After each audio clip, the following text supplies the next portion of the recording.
Central സ്റ്റേഡിയത്തിൽ MT നിലയ്ക്ക് മുന്നിൽ പ്രധാന വേദിക്ക് മുന്നിൽ നിന്നും 63ാമത് സംസ്ഥാന സ്കൂൾ കലോത്സവത്തിന്റെ മൂന്നാം ദിവസം ദാ തുടങ്ങുകയാണ്. ഇടതടവില്ലാത്ത വിശേഷങ്ങൾ കലോത്സവ നഗരിയിൽ നിന്ന് 25 വേദികളിൽ നിന്ന് മത്സരാർത്ഥികളുടെ പ്രതിഭകളുടെ ഈ സംഗമ വേദിയിൽ നിന്ന് ദാ വീണ്ടും ഞങ്ങൾ ഗുഡ് മോർണിംഗ് കേരളത്തിലൂടെ മത്സരങ്ങളൊക്കെ ആവേശകരമായി വളരെ സന്തോഷപൂർവ്വം സമയബന്ധിതമായി തീർക്കുന്നുണ്ട്. ആദ്യത്തെ ദിവസം അത്തരത്തിൽ ഒരു സമയബന്ധിതമായി തീർക്കാൻ പറ്റാത്തൊരവസ്ഥ വന്നിരുന്നു. പക്ഷേ രണ്ടാമത്തെ ദിവസമായപ്പോഴേക്കും മൂന്നാമത്തെ ദിവസമായപ്പോഴേക്കും അത് കൃത്യമായി സമയബന്ധിതമായി ഓരോ മത്സരങ്ങളും തീർക്കാൻ പറ്റുന്നുണ്ട് എന്ന് തന്നെയാണ് വളരെ വലിയ പ്രധാനം. അതിന് കാരണം പരാതികളില്ലാതെ പോകുന്നു എന്നുള്ളതാണ് അതിൽ ഏറ്റവും വലിയ വസ്തുതയായിട്ട് നമുക്ക് എടുത്ത് പറയേണ്ടത്. പോയിന്റ് പട്ടിക പറയണ്ടേ? ഞാൻ പറയാൻ വരികയായിരുന്നു, മൂന്നാമത്തെ ദിവസമായി ഇനി എന്ത് പറഞ്ഞാലും പോയിന്റിൽ നിന്ന് തന്നെ തുടങ്ങണം. പോയിന്റിൽ നിന്ന് തുടങ്ങുമ്പോൾ എല്ലാവരും ആകാംക്ഷാപൂർവ്വം കാത്തിരിക്കുന്ന ചാമ്പ്യൻഷിപ്പിലേക്ക്, കപ്പിലേക്ക് 117.5 പവന്റെ സ്വർണ്ണ കപ്പ് ആര് തിരിച്ചു കൊണ്ടുപോകുമെന്ന ചോദ്യത്തിനാണ് എല്ലാവരും അതിന്റെ ഉത്തരം കാത്തിരിക്കുമ്പോൾ ഇന്നത്തെ ദിവസം പറയുന്നു മലബാറിലേക്ക് പോകും എന്നുള്ള സാധ്യതകളാണ്. അതവിടെ നിൽക്കട്ടെ. പക്ഷെ ഇന്നത്തെ ദിവസം സാധ്യത കാണുന്നതും കണ്ണൂര് വിട്ടുകൊടുക്കാതെ മുന്നോട്ട് പോവുകയാണ്. പക്ഷെ ഇന്നലെ വൈകിട്ട് തൃശ്ശൂരിന്റെ ഒരു സർജിക്കൽ സ്ട്രൈക്ക് ഉണ്ടായിരുന്നു. തൃശ്ശൂരിന്റെ ഉണ്ടായിരുന്നു, പാലക്കാടിന്റെ ഉണ്ടായിരുന്നു. പക്ഷേ 449 പോയിന്റുമായി കണ്ണൂർ ഇപ്പോൾ ഒന്നാം സ്ഥാനത്തുണ്ട്. 448 ഒരേ ഒരു പോയിന്റിന്റെ വ്യത്യാസത്തിൽ നേരത്തെ വിനിഷ പറഞ്ഞതുപോലെ തൃശ്ശൂരുണ്ട്. തൊട്ടു പിന്നാലെ 446 പോയിന്റുമായി കോഴിക്കോടുണ്ട്. പക്ഷെ ഇതൊക്കെ നേരിയ പോയിന്റ് വ്യത്യാസമാണ്. അതെ, ഓരോ ഫലം വരുന്നതിനനുസരിച്ച് ഫോട്ടോ ഫിനിഷിംഗിലേക്ക് കാര്യങ്ങൾ പോകുന്ന തരത്തിലാണ് ഓരോ മത്സരഫലം വരുമ്പോഴും ഓരോ ജില്ലയുടെയും പോയിന്റ് പട്ടിക ഇങ്ങനെ അപ്ഡേറ്റ് ആയിക്കൊണ്ടിരിക്കുന്നത്.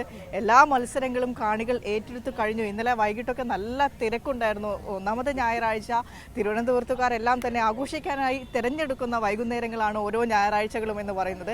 അതിനാൽ തന്നെ നമ്മൾ വേറൊരു കാര്യം പറയണം. നമ്മൾ ഇന്നലെ രാവിലെ മുതൽ തന്നെ പ്രേക്ഷകരോട് പറയുന്നുണ്ട്, അല്ലെങ്കിൽ തന്നെ കലോത്സവം തുടങ്ങിയപ്പോൾ തൊട്ട് ഷീജ എല്ലാവരോടും പറയും നിങ്ങൾക്ക് ഇന്ന് സർപ്രൈസ് ഉണ്ട്, ഉച്ചയ്ക്ക് സർപ്രൈസ് ഉണ്ട്, വൈകിട്ട് സർപ്രൈസ് ഉണ്ടെന്ന് പറയും. പക്ഷെ ഇന്നലെ അക്ഷരാർത്ഥത്തിൽ നമ്മുടെ 1.5 മണിക്കൂർ വിനിഷ കണ്ടല്ലോ, എങ്ങനെയുണ്ടായിരുന്നു? സ്റ്റുഡിയോയിൽ ഇരുന്ന് കാണുന്നുണ്ടായിരുന്നു. ഫുൾ സർപ്രൈസ് മുരുകൻ കാട്ടാക്കട വന്നു. ദിവ്യ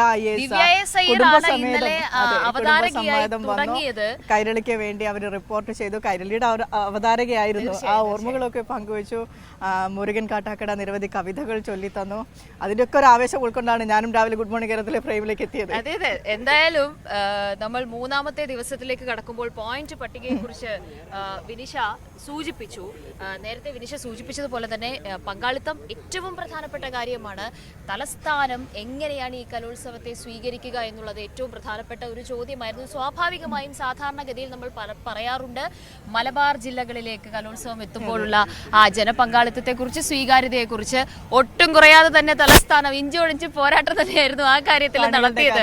തീർച്ചയായിട്ടും കാണുന്ന കാര്യത്തിലും ആ മത്സരങ്ങൾ ഓരോന്നും ആവേശത്തോടെ ഏറ്റെടുക്കുന്ന കാര്യത്തിലും നല്ല രീതിയിലുള്ള പങ്കാളിത്തം കാണികളുടെ ഭാഗത്തു നിന്നും ഉണ്ടായി. കഴിഞ്ഞ ദിവസം ശനിയാഴ്ച ആയാലും ഞായറാഴ്ച ആയാലും. പക്ഷെ ഇനി വർക്കിംഗ് ഡേ ആണ്. അപ്പൊ അത്തരത്തിൽ വലിയൊരു കാണികളുടെ തള്ളിക്കയറ്റം പ്രതീക്ഷിക്കാൻ പറ്റില്ലെങ്കിൽ കൂടിയും തിരുവനന്തപുരം തലസ്ഥാന നഗരി അക്ഷരാർത്ഥത്തിൽ തന്നെ ഈ കലോത്സവത്തെ ഏറ്റെടുത്തു കഴിഞ്ഞു. മത്സരാർത്ഥികളെ നെഞ്ചേറ്റി കഴിഞ്ഞു. ഒരു ഇൻഫർമേഷൻ കൂടെ പറയാം കാവ്യ. കലോത്സവം നടക്കുന്ന സ്കൂളുകൾക്ക്, അതായത് വേദികളായിട്ടുള്ള സ്കൂളുകൾക്കും ഈ വിദ്യാർത്ഥികൾക്ക്, മത്സരാർത്ഥികൾക്ക് വേണ്ടി സഞ്ചരിക്കാനായി ബസ്സുകൾ വിട്ടുകൊടുത്ത സ്കൂളുകൾക്കും അവധിയാണ് ജനുവരി 8-ാം തീയതി വരെ. അത്തരത്തിലുള്ള ഒരു ഇൻഫർമേഷൻ കൂടി വിദ്യാഭ്യാസ വകുപ്പിൽ നിന്ന് വരുന്നുണ്ട്. അതുകൂടെ നമ്മൾ ഈ ഘട്ടത്തിൽ പറഞ്ഞു പോകണം. നമ്മുടെ ഇത്രയും നേരത്തെ കഥാപ്രസംഗത്തെ കുറിച്ച് നമ്മുടെ പ്രേക്ഷകർക്ക് ചിലത് പറയാനുണ്ട് വിനിഷ. ഏറ്റവും കൂടുതൽ ആളുകൾ ചോദിക്കുന്നു, മഞ്ഞക്കിളികളുടെ മൂളിപ്പാട്ടുണ്ടോ? അമ്പിളിത ചോദിക്കുന്നു, സുകുമാരൻ ചോദിക്കുന്നു, എന്താണ് മഞ്ഞക്കിളികൾ രാവിലെ? ആ പദ്ധതിയും ഏറ്റു. ഇന്നലെ ഞാനും അന്നയും പച്ചയും വെള്ളയായിരുന്നു.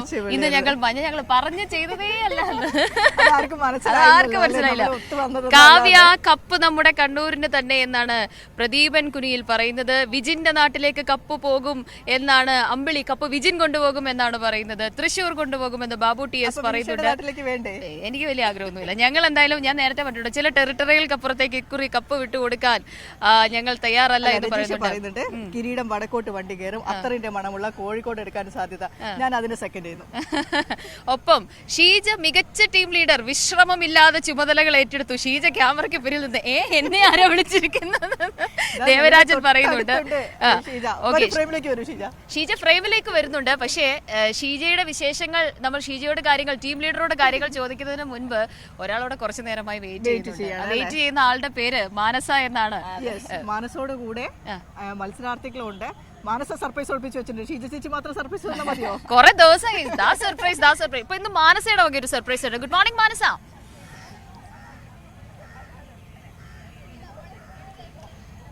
Good morning Kavya, Vinisha.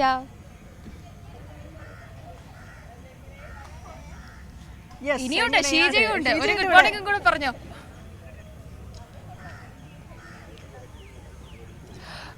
ഷീജേച്ചിക്ക് എന്നും ഗുഡ് മോർണിംഗ് തന്നെയാണ്. ഷീജേച്ചി കണ്ടില്ല ഞാൻ. ഷീജേച്ചിക്കും ഗുഡ് മോർണിംഗ് പറയാം. ഷീജ ചേച്ചിക്ക് എന്നും ഗുഡ് മോർണിംഗ് ആണെന്നാണ് മാനസ പറയുന്നത്. ശരി, അപ്പോ മാനസ ഒളിപ്പിച്ച് വെച്ചിരിക്കുന്ന സർപ്രൈസ് അതിക്ക് പുറത്തെടുത്തോ.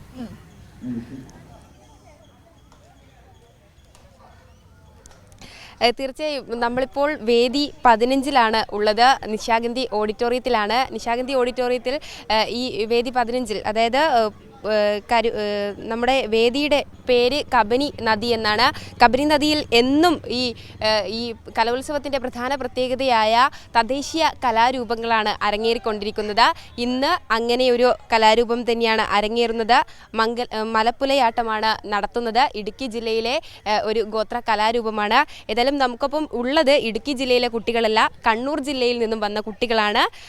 അവരുടേതായ ഒരുക്കങ്ങളിലേക്ക് കടക്കുകയായിരുന്നു. അപ്പോൾ നമ്മൾ അപ്രതീക്ഷിതമായി കണ്ടുമുട്ടിയതാണ്. ഏതായാലും ആദ്യമായാണ് ഇത്തരത്തിലൊരു തദ്ദേശീയ കലാരൂപങ്ങൾ ഈ കലോത്സവ വേദിയിൽ എത്തുന്നത്. അതിൻ്റെ ഒരു ആവേശവും ആഘോഷവും സന്തോഷവും തന്നെ കുട്ടികൾക്കും സ്കൂളുകൾക്കും അധ്യാപകർക്കും ഒക്കെ ഉണ്ടായിരുന്നു. അതൊക്കെ നമ്മൾ മുന്നേ പങ്കുവെച്ചതാണ്. ഏതായാലും നിങ്ങൾ കണ്ണൂർ ജില്ലയിൽ നിന്നാണ് വരുന്നത്? അതെ, കണ്ണൂർ ജില്ല സെൻറ്റ് ട്രീസ സ്കൂളിൽ നിന്നാണ് വരുന്നത്. ആദ്യമായാണ് കലോത്സവ വേദിയിൽ ഇത്തരത്തിൽ ഒരു ഇനം ഉൾപ്പെടുത്തുന്നത്. അതിൻ്റെ എല്ലാവിധ സന്തോഷത്തിലും തന്നെയാണ്. ഒരുപാട് സന്തോഷമുണ്ട്. ഫസ്റ്റ് ടൈം കൊണ്ടുവന്ന ഐറ്റം ആയതുകൊണ്ട് സ്റ്റേറ്റിലേക്ക് വരാൻ പറ്റിയത് ഭയങ്കര സന്തോഷമുണ്ട്. എങ്ങനെയുണ്ടായിരുന്നു ഇതിൻ്റെ പ്രാക്ടീസും കാര്യങ്ങളൊക്കെ? ഞങ്ങൾ 3 മാസം കൊണ്ടാണ് പഠിച്ചെടുത്തത്. പെട്ടെന്ന് ലാസ്റ്റ് ടൈമാണെന്ന് വന്ന് പറഞ്ഞു ഇങ്ങനെ ഒരു ഐറ്റം ഉണ്ട്. അപ്പം ഭയങ്കര എക്സൈറ്റഡ് ആയിരുന്നു. പിന്നെ കളിച്ച് തുടങ്ങി സ്റ്റേറ്റ് വരെ എത്തി. 9:30 മത്സരം. അതിനുള്ള എല്ലാവിധ തയ്യാറെടുപ്പുകളും കഴിഞ്ഞോ? കഴിഞ്ഞു. ഇനി സാരി കൂടെയുള്ളൂ. ഇതെങ്ങനെയാണ്, ഇതെന്താണ് ഈ കലാരൂപത്തിൻ്റെ ഒരു? അതായത് ഇത് ഇടുക്കി ജില്ലയിലെ മറയൂർ താമസിക്കുന്ന ഹിന്ദു ഹിൽപ്പുല വിഭാഗക്കാർ ചെയ്തു വരുന്ന ആട്ടാണ്. അതിൻ്റെ അകത്ത് അവരുടെ ദേവിയായ മധുരമീനാക്ഷി അമ്മയെ പ്രീതിപ്പെടുത്താൻ വേണ്ടിയിട്ടാണ് ഈ ആട്ടം ചെയ്തു വരുന്നത്.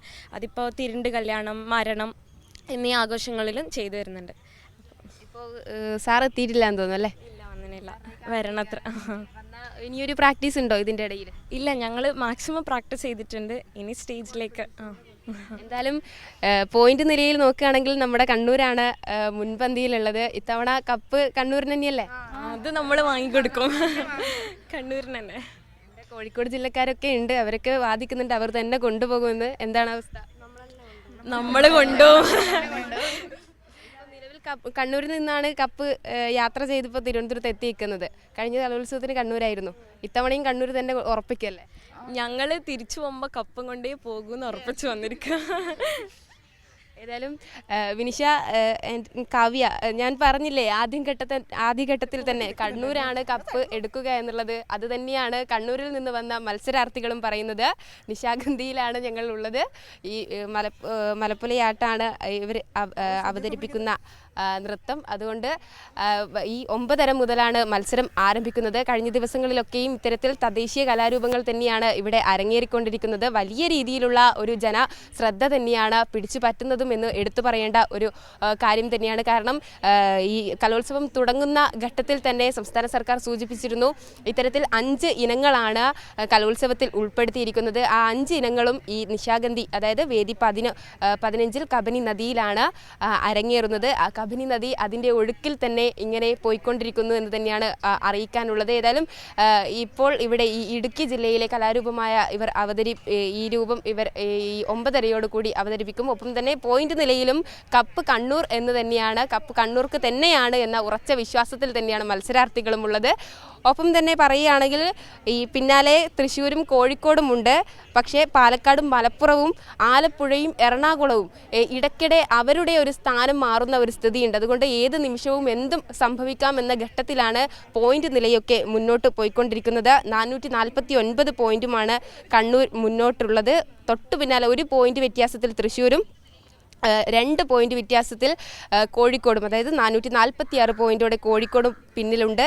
ഒപ്പം എടുത്തു പറയേണ്ടത് സ്കൂളുകളുടെ ഒരു നിലയാണ്. സ്കൂളുകളിൽ തിരുവനന്തപുരം കാർമൽ ഹയർ സെക്കൻഡറി സ്കൂളിലാണ് 65 പോയിന്റുമായി മുന്നോട്ട് ഉള്ളത്. ഒപ്പം പത്തനംതിട്ട കിടങ്ങന്നൂർ കോളേജ് 60 പോയിന്റ്, പത്തനംതിട്ടയിലെ SVGVHSS കിടങ്ങന്നൂർ സ്കൂൾ 60 പോയിന്റുമായി മുന്നോട്ടുണ്ട്. ഏതായാലും സ്കൂളുകളുടെ കാര്യത്തിൽ വഴുതക്കാട് കാർമൽ സ്കൂൾ എപ്പോഴും ഒരു മുന്നേറ്റം പുലർത്തുന്ന ഒരു സ്ഥിതിയുണ്ട്. അത് തന്നെ തുടരുന്നു എന്ന് തന്നെയാണ് പറയുന്നത്. മാത്രമല്ല തിരുവനന്തപുരം ജില്ല ഇപ്പോൾ 9ാം സ്ഥാനത്താണ്. തിരുവനന്തപുരത്ത് കലോത്സവം നടക്കുന്ന ഈ ഘട്ടത്തിൽ ഒട്ടും പിന്നിലല്ല എങ്കിൽ കൂടിയും 9ാം സ്ഥാനത്ത് തുടരുന്നുണ്ട്. എങ്കിൽ കൂടിയും വരും ദിവസങ്ങളിൽ, അതായത് ഇന്ന് 3ാം ദിനം പിന്നിടുകയാണ്. കണ്ണൂരാണ് മുന്നിൽ ഇതുവരെയും തുടരുന്നതെങ്കിൽ കൂടിയും ഇടയ്ക്ക് തൃശ്ശൂരും കോഴിക്കോടും കയറുന്നുണ്ട്.